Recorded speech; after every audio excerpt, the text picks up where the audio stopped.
저는 직장을 다니고 있는 30대 초반의 평범한 남자입니다.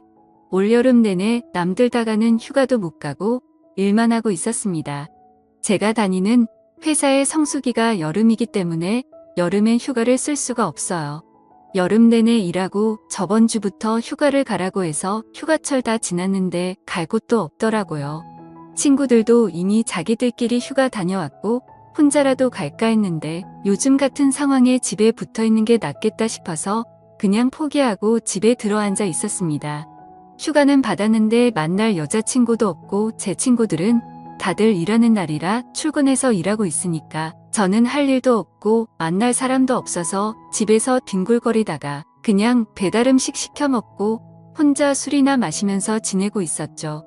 그날도 늦게까지 술 마시면서 TV 보고 영화나 보면서 있다가 잠이 들었습니다. 그런데 한참 자고 있었는데 전화가 엄청 울려서 받았더니 젊은 여자 목소리가 들렸어요. 아, 죄송해요. 202호 사는 여잔데 202호 사시는 하얀 소나타 차주 되시죠? 라고 묻더라고요. 그때 시간을 보니 새벽 4시였습니다. 무슨 일이냐고 물으니 주차장에서 후진하다가 조금 긁었는데 내려와서 한번 보라고 하더라고요. 영화 보면서 맥주를 하도 마셔서 솔직히 귀찮기도 하고 내려가기도 싫더라고요.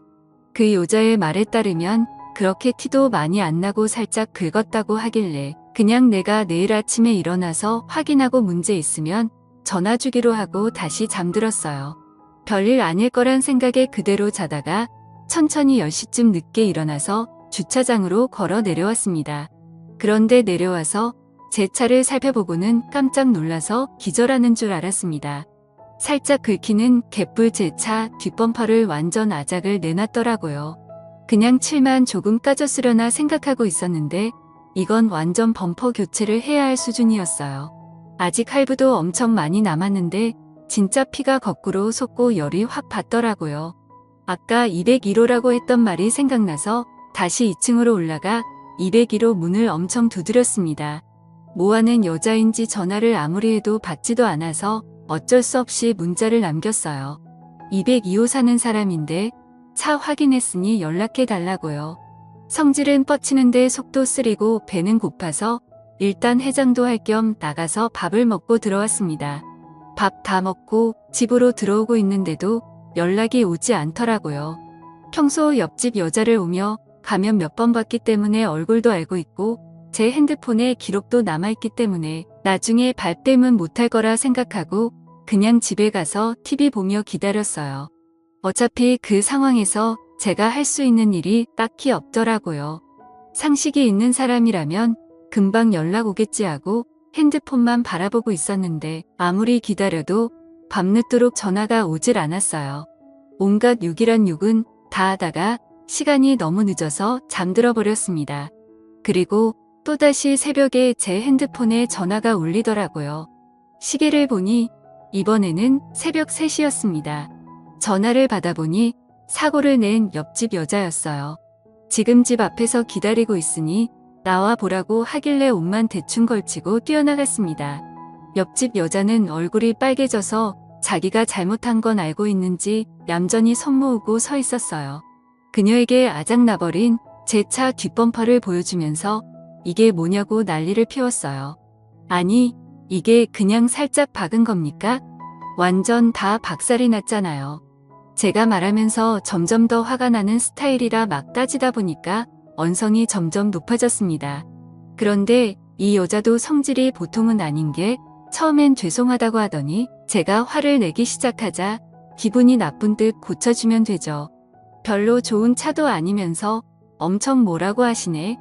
라고 하는 겁니다. 남자 자존심이 있지. 저를 욕하는 건 참아도 제 차에 대해서 욕하는 건 못 참지 않습니까?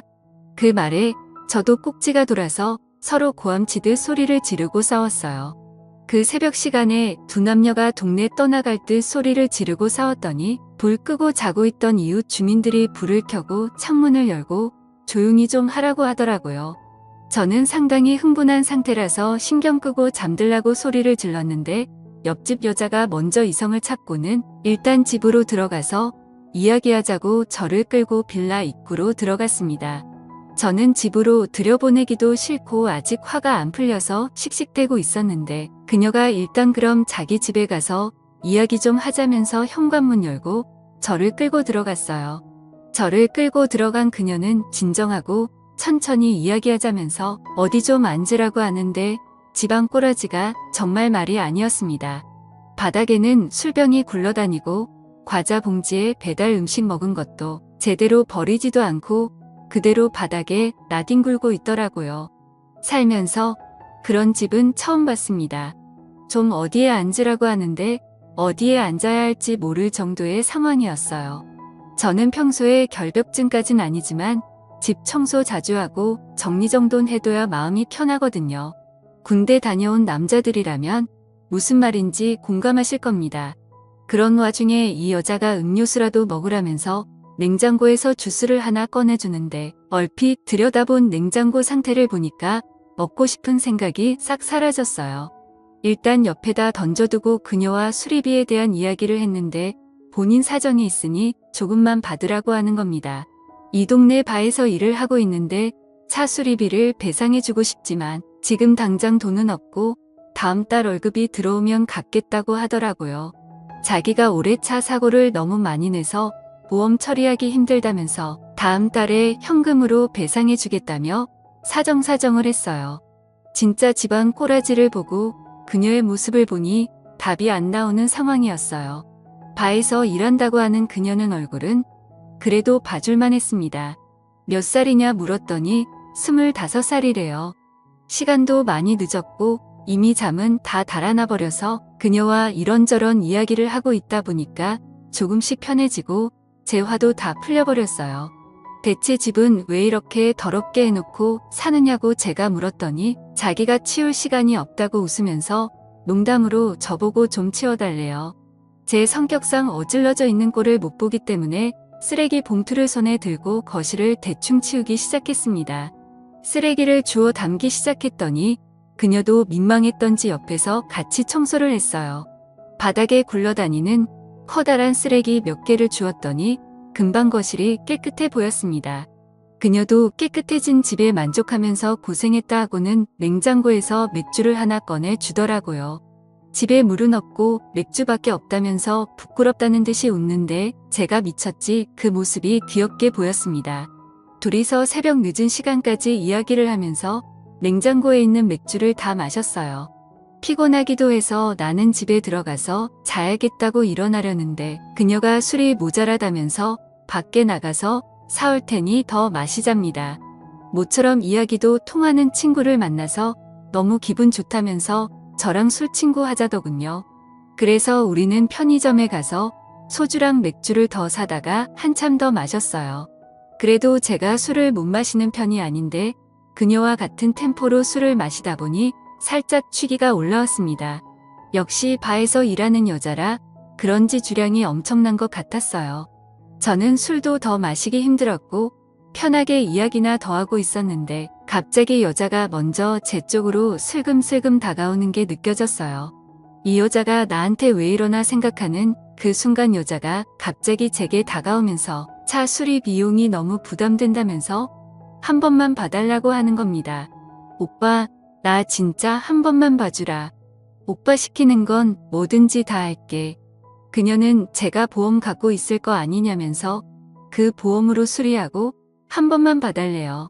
그때 이 여자가 왜 나를 집까지 데려와서 술을 먹인 건지 눈치챌 수 있었어요. 정색하면서 무슨 말이냐고 절대 안 된다고 했더니 눈웃음 살살 치면서 온갖 애교를 부리는데 그 웃음에 마음이 사르르 녹아버렸어요. 그녀의 애교 때문에 입가에 미소가 살짝 번졌더니 그 모습을 보고는 웃었어. 돈 안 받기로 한 거다. 라는 말과 함께 제게 애교를 부렸습니다. 어떻게 해야 할까 고민했지만 여기서 물러서면 남자도 아니었어요. 결국 술 기운을 빌려서 처음 만난 묘한 여자와 사고를 쳐버리고 말았습니다. 아침에 눈을 떴을 때 간밤에 무슨 일이 일어난 건지 기억이 가물가물했어요. 제가 먼저 일어나고 얼마 지나지 않아서 그녀도 눈을 떴습니다. 오빠 소원 내가 들어줬으니까 돈 안 받을 거지? 진짜 끈질긴 여자였습니다. 그래도 약속은 지켜야 하니까 수리비는 안 받기로 하고 보험 처리했습니다. 앞으로 살다 보면 좋은 일이 많이 생길 것 같은 기분도 들었어요. 그 일을 계기로 그녀와 친해져서 지금은 서로의 집을 자주 왔다 갔다 하게 되었고, 그녀와 저는 서로를 더 알게 되면서 나중에 서로 애인이 생기더라도 이런 관계를 유지하기로 했습니다. 다들 이런 신기한 경험들 꼭 하셨으면 좋겠네요. 감사합니다.